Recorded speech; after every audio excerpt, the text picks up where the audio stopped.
The power of a prayer. Hey friends, it's me again with your weekly program, Mission Life.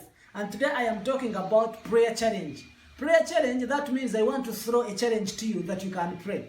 I know some people don't want to pray, but I also know people love praying. Some people love praying, others don't want. But today I want to focus on what you should pray for. I know we have so many needs that we are praying for. I know people are praying for visas. I know some of you are already praying for your personal needs. I also know some of you are praying for houses. Others you are praying for wives and husbands. And all that is important. But today I want also to throw another prayer request.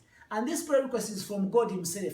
God has a need too. God has a prayer request. And if we pray, God will answer that prayer request. Matthew chapter 9 and verse 37 to 38, it says, "Then he said to his disciples, the harvest is truly plentiful, but the laborers are few. Therefore pray the Lord of the harvest to send out laborers into his harvest." Now you hear that? This harvest is already plentiful. There are many people who have not heard the gospel and they are willing to get saved. Humanity is salvation willing. They are willing to get saved. There are many who are crying. They want salvation, but no one is preaching out to them.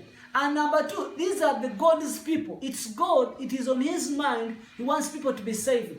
But he gives us opportunity to pray for the harvest. That if we pray, he will send laborers into his vineyard. Now, this is my concern here. If we have also prayer requests, we want our things to be done by God.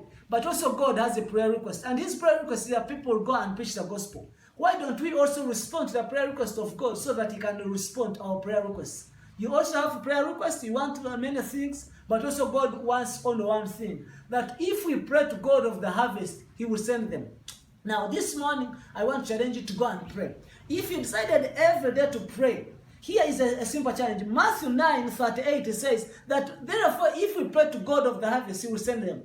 Me, I am going to set my alarm at 9:38 every day. 9:38, that's a change I'm throwing. 9:38.